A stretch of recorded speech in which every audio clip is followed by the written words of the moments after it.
threatened U.S. supply line in northern Afghanistan. Growing Taliban influence in northern Afghanistan is threatening a new military supply line, painstakingly negotiated by the U.S. as rising violence takes hold on the one-time Silk Road. The North has deteriorated over just a few months, showing how quickly Taliban influence is spreading in a once peaceful area. Local officials say the Taliban is establishing a shadow government along the run-down road that ultimately could prevent vital supplies carried in hundreds of trucks every week from reaching the military. It also raises the danger that the supplies could end up in militant or Taliban hands as fodder for suicide attacks. People in Kunduz provinces and Baghlan complained that international forces, the government in Kabul, and aid have passed them by in favor of more troublesome regions. Militants, insurgents, or the Taliban, whatever have you call them, are taking advantage of that resentment, and control by either Afghan or international forces is slipping rapidly. For the past 2 to 3 years, it's deteriorated day by day, said one man, 43, a car dealer who sat in the shade with half a dozen friends watching the highway. The people have become demoralized. Taliban hijacked trucks along route. Just to the north, Kunduz province is home to the first leg of the highway. The full northern leg, which starts in Europe and snakes through Central Asia to Afghanistan, was cobbled together by the U.S. earlier this year after Taliban violence repeatedly disrupted the two main Pakistani routes. Local officials and experts say the militants or insurgents want to show that they can control the north and take over the supplies. Taliban militants hijacked 2 fuel trucks on the highway on September 4th, and German forces in Kunduz called in an airstrike by U.S. fighter pilots, saying they feared the trucks could be used in suicide bombings. At least 30 civilians and scores of armed Taliban died in the strike, according to a probe by an Afghan Presidential Commission. The mere fact that the trucks were hijacked, the mere fact that we had this level of challenge to the government's control, shows we need an effort here, said U.S. General Stanley McChrystal. Kunduz was among the last Taliban strongholds during the 2001 U.S. invasion that drove the Islamic government from power, and until this year had been relatively peaceful, despite a largely Pashtun population sympathetic to the militants.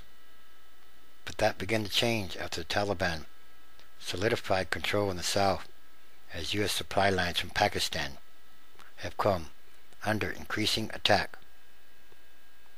The U.S. looked to Afghanistan's north for alternatives, and so did the militants or the Taliban. The more than 200-mile highway from Kunduz down to the Kabul area is one of 4 overland lifelines for the supplies that enter Afghanistan every day. By Afghan standards, the road is good, but the highway is punctuated every few miles by stretches that are nothing more than rough rock and passes under towering mountain peaks, through a crumbling tunnel that is often flooded and barely paved. Navy Captain Carl Weiss of the U.S. Transportation Command, which handles the logistics of supplying American troops, said the Northern Line, a route, which also includes a train line from parts of Russia, supplies approximately 300 containers a week to coalition forces. We moved the cargo in plain sight. Our containers look like every other container on the road, he said. Because they are unmarked and the U.S. contracts with local transportation companies, they shouldn't or they don't draw particular attention. Paul Quinn Judge, a Central Asian Project Director for International Crisis Group, has suggested that the U.S. reliance on the Northern Line may be a miscalculation. I think they were overly confident about the amount they can push through Central Asia, and you really hope that they're doing some planning. This is one of those situations where things could conceivably go bad very fast. Again, this is one of those situations where things could conceivably go bad very fast. Meanwhile, Quinn Judge said, the newly paved highway and bridge leading into Central Asia essentially means that the Taliban, or the militants' own route, has been reopened. The Kunduz police chief said the convoys have made a tenuous situation much worse. The Americans, he complained, tell no one when the trucks are coming through or how many to expect, and the police forces are understaffed.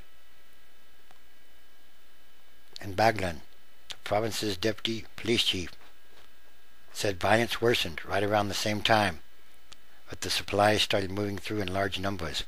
He does not blame the convoys, but he and the police chief said the truck traffic is a very tempting target.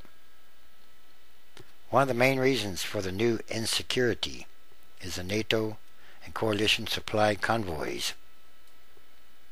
The other reasons are poverty and anger at the government. Supposedly or theoretically, more coalition troops could help.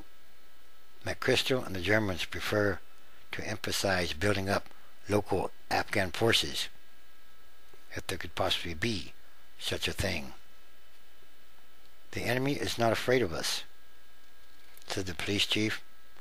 They are afraid of our international allies, and there is a lot of anger and resentment and animosity building day by day. Once again, there's something much more going on here. It doesn't really look like the coalition forces are winning in Afghanistan. They're not really winning at all, are they? Anyway, these are more signs of the end times. Transition days. The transition is ongoing. It is a process. And it's happening day by day all around the world.